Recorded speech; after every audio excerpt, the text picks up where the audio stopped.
मैं आपका ज्यादा टाइम वेस्ट नहीं करूंगा। So let's start the story. मैंने ये बात आज तक किसी को नहीं बताई, ना अपने पेरेंट्स को, ना अपने सबसे क्लोज फ्रेंड्स को।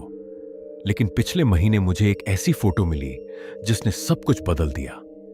और अब मुझे लगता है कि उस दिन रवि कभी हमारे साथ था ही नहीं। मुझे पता है आप क्या सोच रहे हैं, लेकिन शुरू करने से पहले एक बात समझ लीजिए। मैं इन सब चीजों पर यकीन करने वाला इंसान नहीं हूं। मैं क्लास का वो बच्चा था जो भूत प्रेत की कहानियों पर हंसता था। जब लोग रूमर्स और अफवाहों की बातें करते तो मैं उन्हें ड्रामेटिक कहता था ये सब दिमाग का वहम है। अब मैं ऐसा नहीं कहता। ये बात हमारे स्कूल ट्रिप की है, 9th स्टैंडर्ड। मैं स्कूल का नाम नहीं लूंगा, ना सिटी का, ना स्टेट का।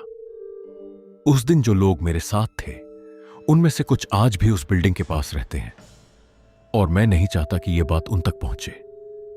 मैं आपको सिर्फ फैक्ट्स बताऊंगा, बिल्कुल वैसे जैसे सब कुछ हुआ था। 4 मंजिला स्कूल बिल्डिंग थी, पुरानी कंस्ट्रक्शन, कोई लिफ्ट नहीं थी, बस नैरो पतली सीढ़ियां। एक ऐसी बिल्डिंग जो दिन के वक्त बिल्कुल नॉर्मल लगती है। बच्चों का शोर, चौक की धूल और टिफिन बॉक्स की खुशबू। लेकिन वहां पढ़ने वाले हर बच्चे को एक बात अच्छे से पता थी। शाम के 7 बजे के बाद आप उस बिल्डिंग के अंदर नहीं रुक सकते। ऑफिशियली किसी ने कभी नहीं बताया क्यों। कोई अनाउंसमेंट नहीं था, कहीं कुछ लिखा नहीं था। यह बस उन बातों में से एक थी जो सीनियर्स से जूनियर्स तक पहुंचती थी। टीचर्स ने कभी कंफर्म नहीं किया, पर उन्होंने कभी डिनाई भी नहीं किया। आपको बस पता होता था। रूमर्स बड़े अजीब थे। ऊपर के फ्लोर्स के बारे में, किसी का साया, कोई अनजानी प्रेजेंस। किसी के पास कोई साफ स्टोरी नहीं थी। बस इतना जरूर था कि आप अनकंफर्टेबल हो जाएं। इतना काफी था कि अंधेरा होने के बाद आप वहां से तेजी से निकल जाए। हमने इस बात को कभी सीरियसली नहीं लिया। हमें लेना चाहिए था। उस दिन सुबह हम ट्रिप के लिए निकले थे, पूरा 9th standard, section A, B और सी। टोटल 90 स्टूडेंट्स थे और 3 टीचर्स। एजुकेशनल ट्रिप थी, म्यूजियम की।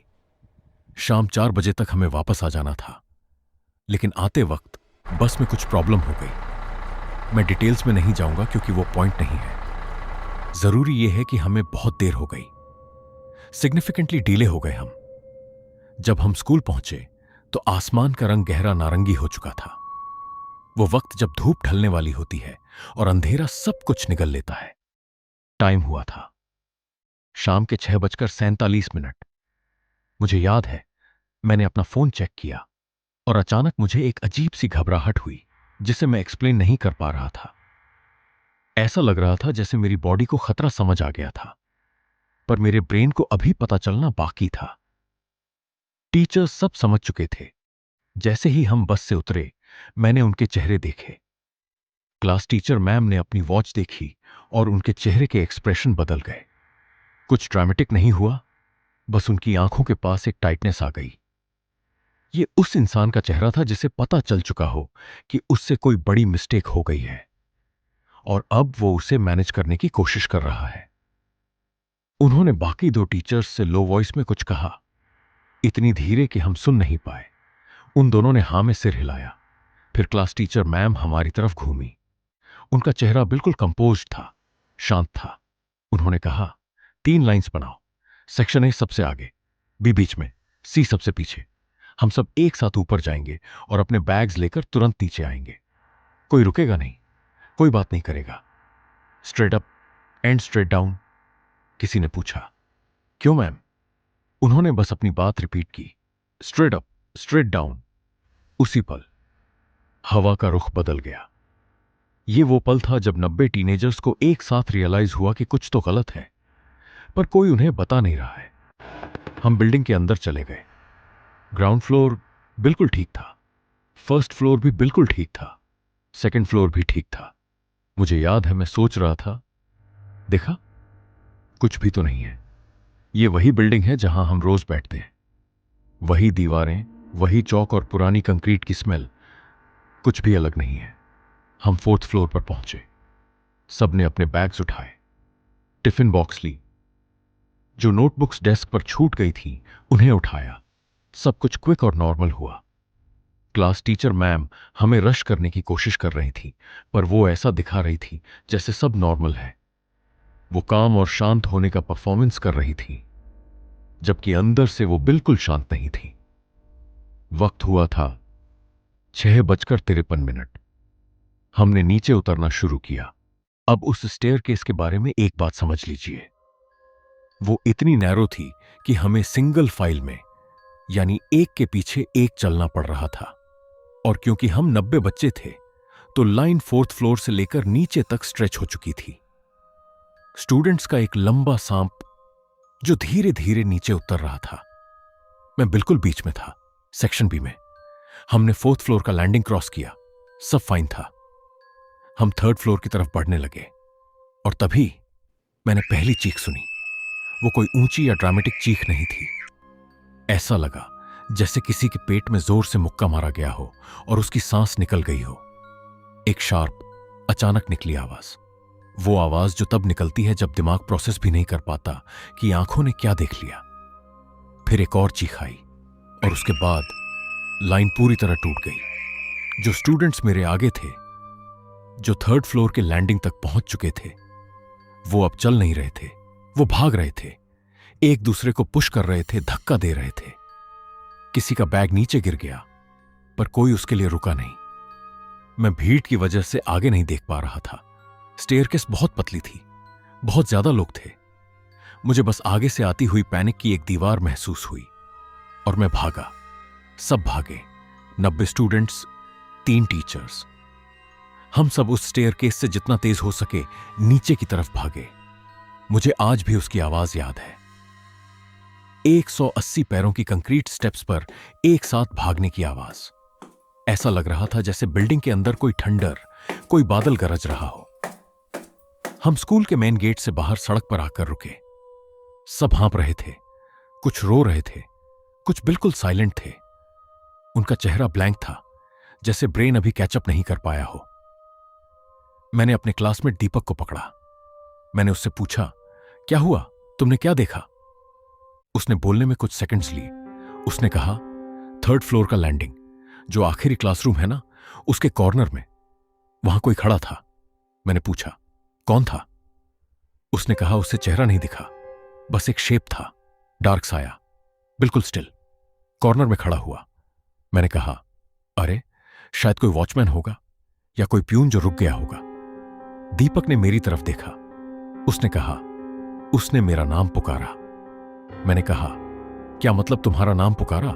उसने कहा, मैं जैसे ही उस लैंडिंग से गुजरा, मैंने अपना नाम सुना, बिल्कुल क्लियर, मेरे कान के पास, जैसे कोई मुझसे 1 फीट की दूरी पर खड़ा हो। मैं घूमा तो वो कॉर्नर में खड़ा था और उसने फिर से मेरा नाम लिया। मैंने उससे कहा कि तुमने गलत सुना होगा, क्राउड में से किसी ने पुकारा होगा। उसने कहा, उसने मेरा पूरा नाम लिया, मेरा निकनेम नहीं, जो टीचर्स बोलते हैं वो भी नहीं, मेरा वो फुल नेम जो सिर्फ घर वाले लेते हैं। अगले कुछ मिनटों में मुझे बाकी लोगों से भी वही बातें सुनने को मिली, जो भी लाइन में सबसे आगे थे, जिन्होंने 3rd फ्लोर का लैंडिंग सबसे पहले क्रॉस किया था। सबकी सेम स्टोरी थी। एक डार्क फिगर कॉर्नर में बिल्कुल स्टिल खड़ा था, हिल नहीं रहा था, कोई थ्रेट नहीं दे रहा था, बस खड़ा था और नाम पुकार रहा था। एक नाम नहीं, डिफरेंट नेम्स। हर पर्सन को सिर्फ अपना नाम सुनाई दे रहा था, उनका फुल नेम, एक ऐसी वॉइस में जिसे वो आइडेंटिफाई नहीं कर सकते थे। वो ना तो किसी टीचर की आवाज थी, ना किसी स्टूडेंट की। एक लड़की ने बताया कि वो वॉइस बाहर से नहीं, बल्कि ऐसा लग रहा था जैसे उसके दिमाग के अंदर से आ रही हो। एक दूसरे लड़के ने कहा कि उस फिगर ने सिर्फ उसका नाम नहीं लिया। नाम लेने के बाद उसने कुछ और भी कहा, तुम वापस क्यों आए? बाहर सड़क पर तीनों टीचर्स ने हेड काउंट शुरू किया। 89 स्टूडेंट्स। क्लास टीचर मैम ने फिर से काउंट किया। उन्होंने रजिस्टर निकाला, हर एक नाम पुकारा। रवि मिसिंग था। Ravi, section A, front of the line, जो सबसे पहले नीचे उतरा था और जिसने सबसे पहले थर्ड फ्लोर का लैंडिंग क्रॉस किया था। सर उसको ढूंढने के लिए दोबारा बिल्डिंग के अंदर गए। वो अकेले बाहर आए। उन्होंने कहा, बिल्डिंग पूरी एम्प्टी है, थर्ड फ्लोर बिल्कुल खाली है, अंदर कोई नहीं है। हमने 45 मिनट तक बाहर वेट किया। रवि कभी बाहर नहीं आया। उसके पेरेंट्स को बुलाया गया। पुलिस आई। उस रात एडल्ट्स ने टॉर्च लेकर पूरी बिल्डिंग को 3 बार सर्च किया। हर रूम, हर फ्लोर, हर कॉर्नर देख लिया। नथिंग। रवि का कोई पता नहीं चला। स्कूल ने कुछ दिन बाद एक ऑफिशियल स्टेटमेंट दिया। कहा कि शायद वो कहीं भटक गया है, वो जल्द ही मिल जाएगा। वो कभी नहीं मिला। केस आज भी ओपन है। अब सुनिए वो बात जो मैंने आज तक किसी को नहीं बताई। इस हादसे के कुछ हफ्ते बाद दीपक ने मुझे कॉल किया। उसने कहा कि उसने बाकी स्टूडेंट्स से बात की थी, उन लोगों से जिन्होंने थर्ड फ्लोर पर अपना नाम सुना था। उन्होंने आपस में बातें मैच की कि नाम के बाद उस वॉइस ने क्या कहा था। ज्यादातर लोगों ने सिर्फ अपना नाम सुना था 2 बार और कुछ नहीं। लेकिन 4 स्टूडेंट्स ऐसे थे जिन्होंने कुछ एक्स्ट्रा सुना था। तुम वापस क्यों आए? दीपक ने उन 4 नामों को ट्रिप से 1 हफ्ते पहले के अटेंडेंस रजिस्टर से मैच किया। वो चारों बच्चे उस हफ्ते स्कूल से एब्सेंट थे, बीमार थे, फीवर था। सबने कम से कम 1 या 2 दिन स्कूल मिस किया था। वो फिगर ये नहीं पूछ रहा था कि वो ट्रिप से वापस क्यों आए। वो पूछ रहा था कि वो स्कूल वापस क्यों आए। जैसे उनका एब्सेंट होना उस फिगर के लिए कुछ मायने रखता था। जैसे जब वो स्कूल में नहीं थे तो उसने उन पर अपना कोई डिसीजन ले लिया था। जैसे एब्सेंस कोई क्लेम था। उन 4 में से 3 स्टूडेंट्स बिल्कुल ठीक हैं, आज भी दीपक के टच में हैं। चौथा रवि था। मैंने इस बात को भुलाने की बहुत कोशिश की। मैं खुद को समझाता रहा कि मैं सेफ हूं। मैं लाइन के बीच में था। मैं थर्ड फ्लोर तक पहुंचा ही नहीं था। ने अपना नाम नहीं सुना। मैंने सोचा मैं बस एक विटनेस हूं ऐसी चीज का जिसे मैं कभी नहीं समझ पाऊंगा। लेकिन पिछले महीने किसी ने हमारे पुराने क्लास के व्हाट्सएप ग्रुप में एक फोटो डाली। ग्रुप फोटो जो ट्रिप पर निकलने से पहले उसी सुबह स्कूल के बाहर खींची गई थी। 90 स्टूडेंट्स 3 लाइंस में खड़े थे बस में बैठने से पहले। मैंने उसे खोला, झूम किया, खुद को ढूंढा, दीपक को ढूंढा, उन सबके चेहरे देखे जो मुझे याद थे। मैंने रवि वाली रो देखी, सेक्शन ए, फ्रंट लाइन। मुझे अच्छे से पता था वो कहां खड़ा होगा। उसका स्पॉट वहां था, लेकिन रवि वहां नहीं था। ऐसा नहीं था कि फोटो ब्लर थी या वो किसी के पीछे छुपा था या फोटो एज से कटी हुई थी। वहां बस एब्सेंट था। जैसे वो स्पेस तो थी पर वो वहां कभी खड़ा ही नहीं हुआ था। मैंने अपने फोन का कैमरा रोल चेक किया। मुझे एक फोटो मिली जो मैंने उसी सुबह बस के अंदर खींची थी। कैंडिड शॉट था बस का इंटीरियर जहां स्टूडेंट्स अपने बैग्स लेकर बैठे थे। मैंने वो सीट देखी जहां रवि हमेशा बैठता था। एम्प्टी थी, खाली थी। वो उस दिन बस में था ही नहीं। वो उस ट्रिप पर गया ही नहीं था। इसका मतलब टीचर्स ने सुबह 90 स्टूडेंट्स काउंट किए थे और शाम को जब वापस आए तो 89 थे। इसका मतलब सुबह आते वक्त रास्ते में कोई 90वां नंबर बनकर हमारे साथ जुड़ गया था और जो कोई भी था वो थर्ड फ्लोर पर खड़ा वो फिगर उसे ही वापस घर बुला रहा था। मुझे आज भी नहीं पता कि रवि उस दिन कहां था। मुझे नहीं पता कि रवि कभी सच में रियल था भी या नहीं।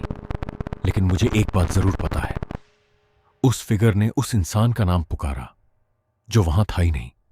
इसका मतलब उसे वो बातें पता थीं जो हमें नहीं पता थीं। इसका मतलब वो हम पर नजर रखे हुए था, हमारे उस बिल्डिंग के अंदर जाने से बहुत पहले से, उस ट्रिप से बहुत पहले से, शायद 9th स्टैंडर्ड शुरू होने से भी बहुत पहले से। तो ये थी आज की कहानी।